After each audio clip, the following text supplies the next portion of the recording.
Welcome back. In this video, we are going to create our first Java project.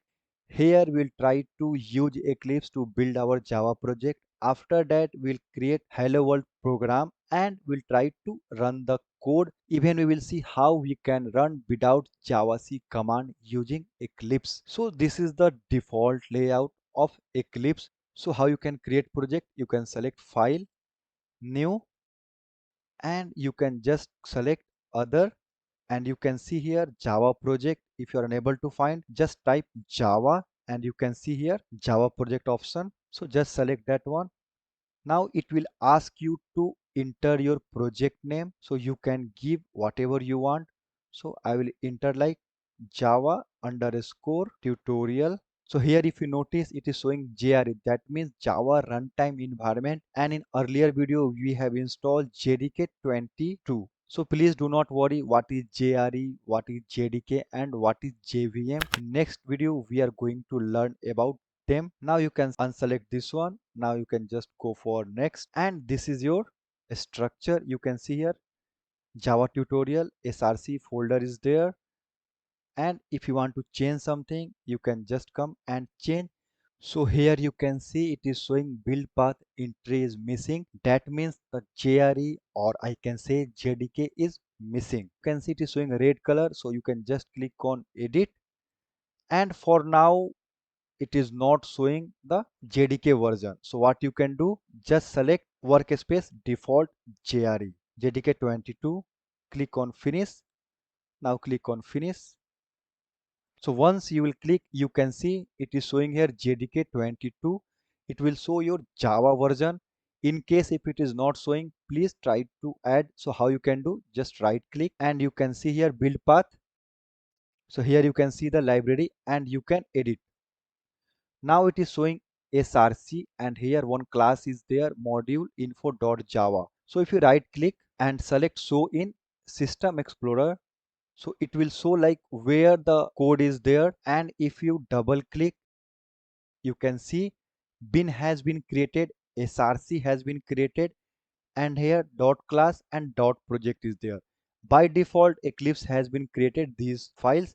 So if you open src you can see here module info.java. So all the Java code will be inside the src, and here in the bin automatically all the Java will be changed into dot class. So if you remember in earlier video we have typed Java C then the class name. So Java C means it is going to compile your Java code. How it will compile we will learn in next video. So for now what we can do, we can just try to delete this one, and now you can select the src, just right click new, and you can select the class, and here you can just give the class name. So class name we can give here hello world, and here you can see one option is there, public static void main. Last time I told this is the main method we created manually. So here you can just select this one. Now what will be happen, you can click on finish.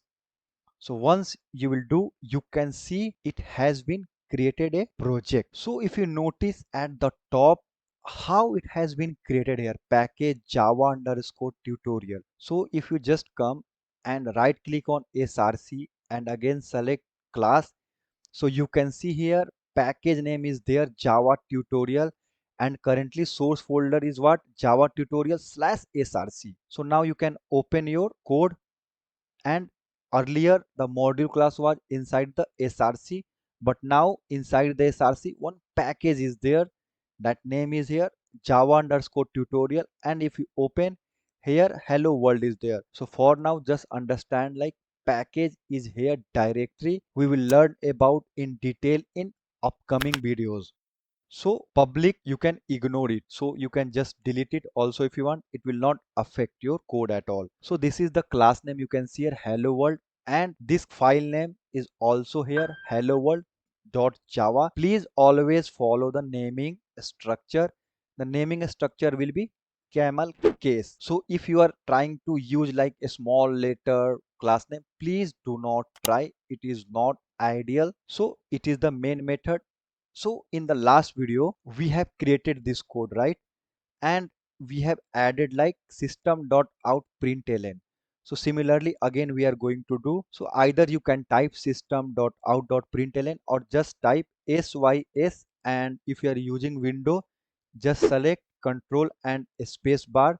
So here you can see sys out. So here you can see if you select this one it will automatically create this line. So this is a shortcut. Here you can type your message like whatever you want to print in the console. So let's write hello world. So this message we need to print. If you notice here two front slash is there. So what is the meaning? If you remove this one, then the Eclipse will thought like, okay, it is a part of Java code. But if you use comment, that means it will unable to check that one. So it is just comment, or you can put some notes for you so you can easily understand. So whenever you want, you can just use double slash, and some other ways also there we will see in future. So how we can run this code using the Eclipse? So you can just select the file and right click, and you can see here one option is there, run as, and just select Java application. So once you will run, you can see here this is the message has been printed. So if you type anything, and after that you can just select this green color option. So you can see it is showing here run hello world. Hello world means your file. Now you can just click and it will show the latest updated message. So I hope you understand how to create the Java project and how to create your first class and how to run. So in next video we are going to learn about how Java works.